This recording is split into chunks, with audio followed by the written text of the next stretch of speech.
Hi, welcome back to NN Quiz World. Today's topic is eating habit of animals. We all know that different animals have different eating habits. So, depending on the eating habits, we can divide the animals into three. That is herbivores, carnivores and omnivores.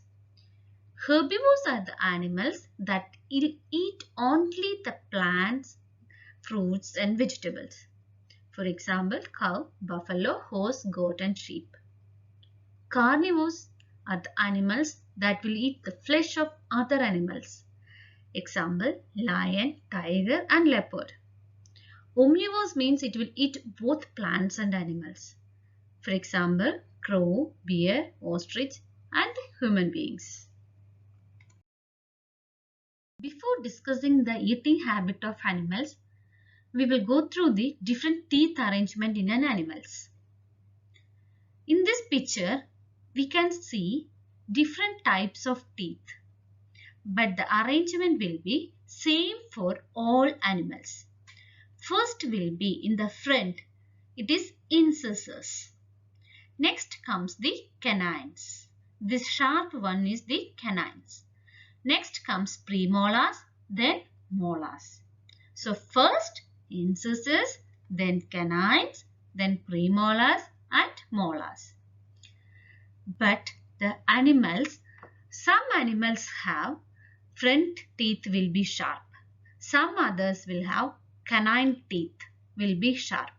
So depending on the eating habit, the shape and the size of the teeth will be different. So I hope you understand the teeth arrangement. Next we will come to teeth of a herbivorous animals. In this we can see the incisors, that is flat and broad one.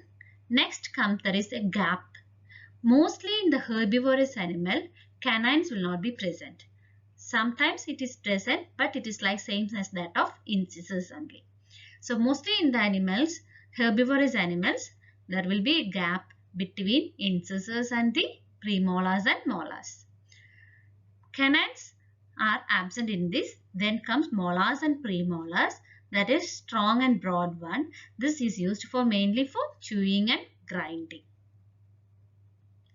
The example for herbivorous animals are cow, buffalo, goat, sheep.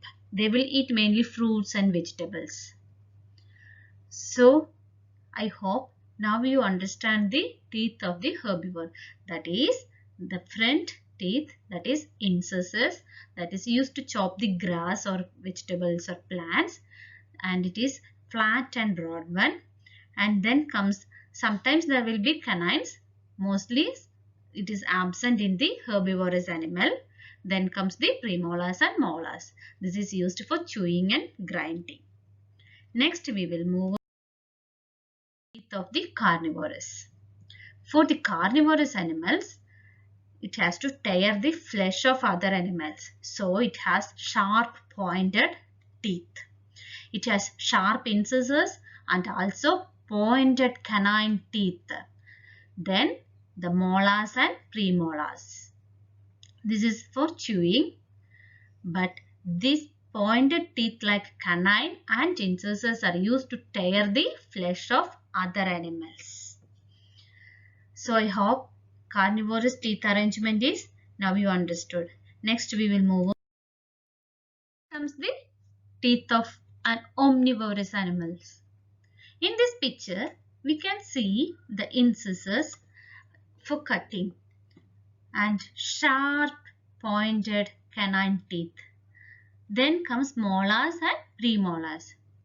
Front incisors is used for cutting the flesh or vegetables. Next comes the canine. This is pointed and sharp, but the size will be small compared to carnivorous animals. And next, premolars and molars is used for crushing and grinding the food. Omnivorous animals are crow, bear, human beings. But in human beings, the canine teeth will be sharp, but it is small in size. Next, now you can identify the teeth of the different pictures that I shown here. Hope you all got the answer. So now everyone got the answer. So first one is human. Front picture, that is incisors, then comes canines. Next one is herbivorous animal, this is monkey's face. So front one is incisor, then it comes canines. Next one is omnivorous. Here it is incisors, then comes canine. Carnivorous, incisors and pointed canine teeth.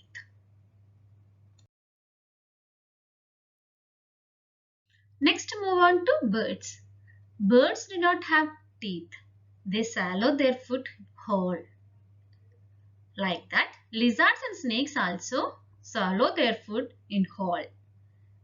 They have very small teeth, but it is not used for chewing. Just they will grab the food. But one specialty for snakes is that it can separate their jaw to open their mouth wide, so that it can swallow their prey which are bigger than their mouth. Snake will eat cat. So that time it will open their mouth widely. Next, move on to elephant. Elephant use their trunks to tear off grass and branches and put it in their mouth. And these elephants have large grinding teeth to chew and grind their food. And also it will drink water with the help of the trunk. So we will move on to butterflies and mosquitoes. Bees, butterflies and mosquitoes have a thin tube-like structure attached to the mouth. This tube we call it as proboscis. It actually works like a straw. Butterflies suck this liquid like nectar with the help of this proboscis. Butterflies, mosquitoes, bees will use this thin tube-like structure to suck liquids. Mosquitoes suck blood from the human being and butterflies suck nectar from flowers using the thin tube-like structure called proboscis. Next, the frog. Frog have long sticky tongue to catch its prey. But leeches, it will suck blood using their mouth, not with the help of a thin tube.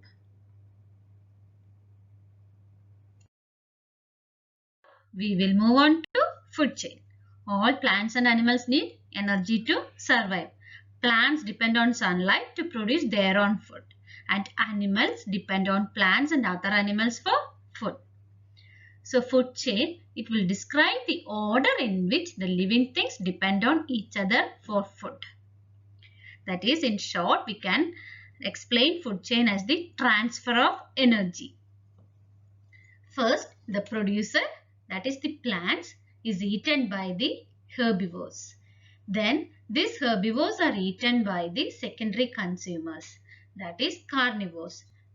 And this carnivores is eaten by the another carnivore or tertiary consumers.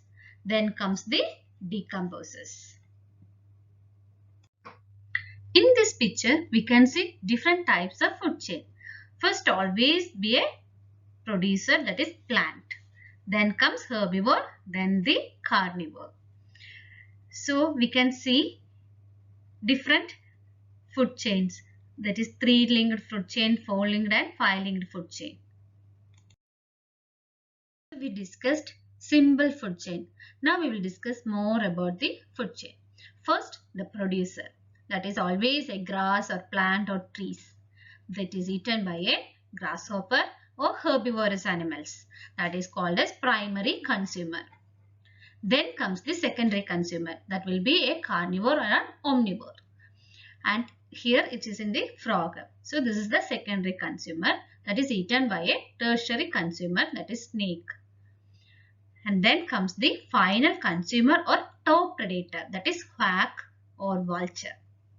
When the hawk or vulture dies, then it is decomposed with the help of fungi.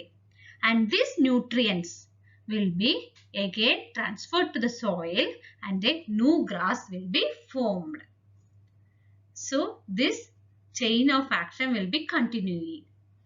So food chain is consist of producers, then comes the primary consumer or herbivores, then comes secondary consumer, that is a carnivore, then comes another consumer, that is tertiary consumer, that's also a carnivore or omnivore, and it is eaten by a final consumer or top predator that cannot be eaten by any other animal, but it dies. When it dies, it will be decomposed.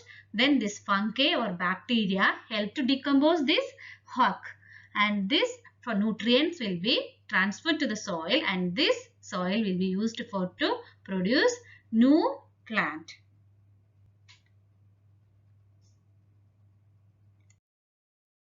I hope you all understood the lesson.